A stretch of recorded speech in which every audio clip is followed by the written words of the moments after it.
रहे हैं ना, ब्लू फिल्म ये आपको विनाश की तरफ ले जा रही है। आपने दमन किया, समाज ने कहा गलत है, गंदा है, पाप है, और आप दबाते चले गए। अब एक तो अंदर का दमन, ऊपर से बाहर में उपलब्धि।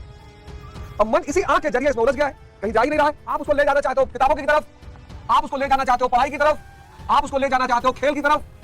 इन्होंने बुद्धि को हर लिया है। तो मैं आपको सूत्र समझा रहा हूं ना, अगर आप में से किसी को भी समझ में आ गया, आप लिए है। ऐसा भी नहीं कि छोड़ ही देना है। ये जो माया है जिसको आप देखते हो, संसार,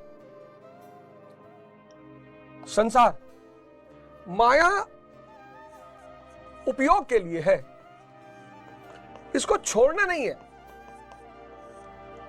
मैंने कहा ना, कुछ लोग अति पे चले जाते हैं, स्त्री नहीं देखनी है, गाड़ी नहीं खरीदनी है, पैसा नहीं कमाना है, ये सब निहायत बेवकूफी की बातें हैं।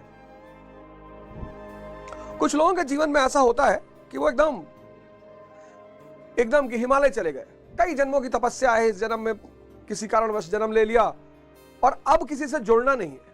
वो एक अलग स्थिति ही है, वो एक बिल्कुल अलग स्थिति है।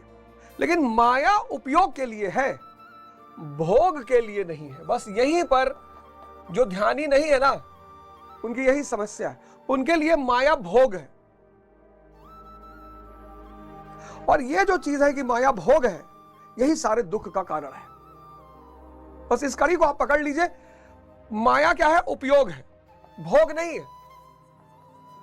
माया यानी संसार, ये उपयोग है। उपयोग, आपको विवाह करना है, एकदम करिए, कोई बात नहीं। आपको आईएएस बनना है, एकदम बनिए। एमपी बनना है, एकदम बनिए। आपको महल बनवाना है, एकदम महल बनवाइए। आपको BMW खरीदनी है, एकदम खरीदिए। पर बेहोशी में मत करिए, होश में, उपयोग के रूप में करिए। विवाह एक संस्था है, समाज का निर्माण करती है। विवाह एक संस्था है, पहले परिवार बनाती है, फिर कई परिवार मिलकर एक समाज का निर्माण करते हैं। दो लोग मिलकर, स्त्री पुरुष मिलकर विवाह का निर्माण करते हैं। विवाह की अपनी कुछ आवश्यकताएं हैं, दोनों की जिम्मेदारियां हैं। अगर आप स्त्री को विदा कराकर ला रहे हैं तो उसकी सारी जिम्मेदारी आपके ऊपर है।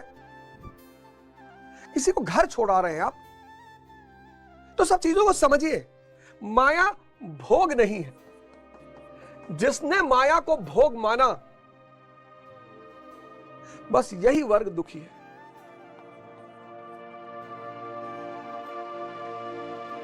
क्योंकि सुख दुख का खेल मैं समझा चुका हूं। सुख का संबंध इंद्रियों से है। माया, सुख, इंद्रियां और धन, ये चारों का मेल है। गाड़ी छूट गई तो आप दुखी हो जाओगे, महल छूट गया तो आप दुखी हो जाओगे, पद चला गया तो आप दुखी हो जाओगे, पत्नी चली गई तो आप दुखी हो जाओगे। और एक दिन इंद्रियां स्थिर पड़ जाएंगी। किसी भी बुजुर्ग आदमी से मिलिए, उसके साथ बैठिए जो 80 प्लस का आदमी है, 80 प्लस के किसी भी आदमी के साथ बैठिए जिसकी इंद्रियां खत्म हो गई हैं। वो बैठा है, अगर ध्यान किया है जीवन भर तो सुमिरन कर रहा होगा, तब तो वो स्वर्ग में होगा। लेकिन अगर अध्यानी है तो भाई साहब नरक मचा देगा और बहुत परेशान करेगा। खुद भी परेशान है ना अंदर से, तो परेशान करेगा। योग साधना अनिवार्य है। पिछले श्लोक में मैंने आपसे कहा, कितना बड़ा सूत्र है वो, कि योग साधना रहित जो व्यक्ति है उसके अंदर निष्काम कर्म बुद्धि नहीं होगी। निष्काम कर्म बुद्धि क्या करेगी? वो अपने विचार को देखेगी, ये विचार किधर लग रहा है, विषय चिंतन या इष्ट चिंतन। अगर इष्ट चिंतन पे लग रहा है तो भाव पैदा होगा, भाव से क्या होगा? शांति पैदा होगी, और शांति से सुख और महामानव की ओर आप अग्रसर होते जाएंगे। महामानव के पथ पर आप अग्रसर होते जाएंगे। सबके पास मौका है, सबके पास। साधना करनी पड़ेगी यार, बचोगे नहीं। एकदम रुको, एक प्रोग्राम शुरू करते हैं 6 महीने का। एक साधना का प्रोग्राम शुरू करते हैं 6 महीने का। अभी तो ऑनलाइन ही रहेगा, फिर प्रयास करूंगा कि महीने में एक बार ऑफलाइन भी मुलाकात हो, कि देखा जाए कि सबका विकास कैसा चल रहा है, क्या हो रहा है। तो शुरुआत करेंगे।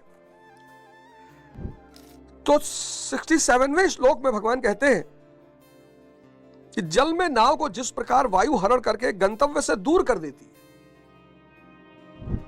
वही नदी में नाव बह रही है और हवा चली तो वो नाव को अपने गंतव्य से दूर कर देगी। ठीक वैसे ही विषयों में विचरण करती हुई इंद्रियों में जिस इंद्रिय के साथ मन रहता है वह एक ही इंद्रिय उस अयुक्त पुरुष की बुद्धि को हर लेती है। ये बहुत बुद्धि और इंद्रियां आशा करता हूं कि यह सूत्र सबने बना के रख लिया होगा। इंद्रिय संयम, इंद्रिय निषेध, और इन सबके साथ साथ इष्ट चिंतन। अगर इष्ट चिंतन नहीं है तो इंद्रियां कभी कंट्रोल में, नियंत्रण में नहीं आएंगी। यही शक्ति है जो इंद्रियों से, यही शक्ति, यही गुरु उंगली पकड़ रहता है, यही शक्ति है। इसलिए बहुत लोग साधना करते हैं पर टूट जाता है, क्योंकि वो सिर्फ संयम और निषेध से काम लेते हैं।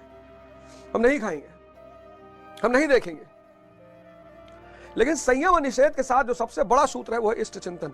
और अगर इंद्रियां कंट्रोल होने लगी तो बुद्धि स्थिर होने लगी। ये सूत्र को एकदम बैठा लीजिए अपने दिमाग